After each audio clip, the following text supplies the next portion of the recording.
লোকসভা নির্বাচনে তৃতীয় দফার ভোট গ্রহণের সবশেষ খবর জানতে আমরা সরাসরি চলে যাচ্ছি আমাদের কলকাতা ব্যুরো প্রধান সুব্রত আচার্যের কাছে। সুব্রত, অপলা, আপনি জানেন যে রাজ্যে এখন ভোট চলছে। আজকে রাজ্যের 5টি আসনে ভোট চলছে। স্থানীয় সময় সকাল 7টা থেকে এই ভোট পর্ব শুরু হয়, যা চলবে বিকেল 6টা পর্যন্ত।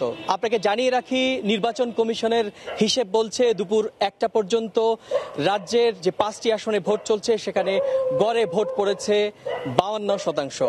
এরই মধ্যে যেটি সবচেয়ে বড় খবর আমাদের কাছে এসে পৌঁছেছে মুর্শিদাবাদের ভগবানগোলা। সেখানে একজন কংগ্রেস কর্মীর মৃত্যু হয়েছে এবং আহত হয়েছেন আরও 2জন। আপনাকে জানিয়ে রাখি যে নির্বাচন সকাল থেকে যখন ভোট গ্রহণ শুরু হয় তখন নির্বাচনের পরিবেশ কিন্তু যথেষ্ট শান্তিপূর্ণ অবস্থায় ছিল। খানিকটা শোনা যাচ্ছিল কয়েকটি মুর্শিদাবাদের কয়েকটি অঞ্চলে এবং যেটা জানা যাচ্ছে মালদায় কয়েকটি অঞ্চলে ইভিএম মেশিনের খারাপের খবর আমরা কিন্তু পাচ্ছিলাম।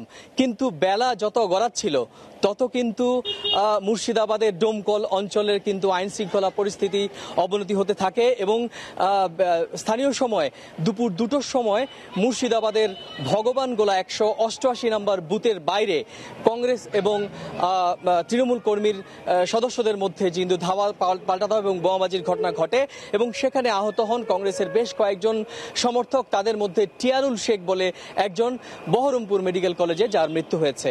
আপনাকে জানিয়ে রাখি যে আজকে ভারতের যে 17তম লোকসভা নির্বাচন, আজকে কিন্তু তৃতীয় দফা ভোট গ্রহণ চলছে গোটা দেশের 116টি আসনে এবং অবশ্যই কেন্দ্র এবং রাজ্যগুলোর মধ্যে 16টি রাজ্য এবং তার মধ্যে একটি কেন্দ্রশাসিত অঞ্চল আছে।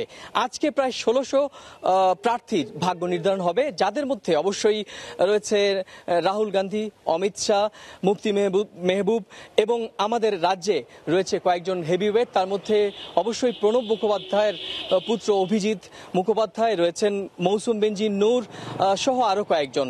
তো ইতিমধ্যেই নির্বাচন ভোট গ্রহণের পাশাপাশি রাজ্য জুড়ে কিন্তু ভোটের প্রচারেও হেভিওয়েটদের অংশগ্রহণ আমরা দেখেছি। কিছুক্ষণ আগে খানাকুলে রাজ্যের প্রধান শাসক দল তৃণমূল কংগ্রেসের মুখ্যমন্ত্রী মমতা বন্দ্যোপাধ্যায় কিন্তু আবার দেশের প্রধানমন্ত্রী নরেন্দ্র মোদীকে কিন্তু একহাত নিয়েছেন। তিনি এই দিনও বলেছেন যে এবার বিজেপির পক্ষে ক্ষমতায় আসা সম্ভব নয় এবং কোনোভাবেই এই রাজ্যে 42 আসনের একটি আসনও বিজেপি পাবে না এবং তিনি বলছেন যে বিজেপি দেশের বিভাজনের রাজনীতি প্রতিষ্ঠা করছে। বিজেপিকে কেউ যদি বিজেপির পক্ষ থেকে টাকা দেয় সেটাকে গ্রহণ করতে বলেছেন মুখ্যমন্ত্রী মমতা বন্দ্যোপাধ্যায়, কিন্তু ভোটটা তৃণমূল কংগ্রেসের বোতামেই কিন্তু দিতে বলেছেন। তো রাজ্যের এখনো পর্যন্ত যে নির্বাচন ভোট গ্রহণ পরিস্থিতি, তাতে কিন্তু ক্রমেই মুর্শিদাবাদ ছাড়াও যে আরও 4টি কেন্দ্র আছে, জঙ্গিপুর, মালদা উত্তর এবং দক্ষিণ, সেখান থেকেও কিন্তু বিচ্ছিন্ন কিছু ঘটনা খবর আমাদের কিন্তু কানে আসছে।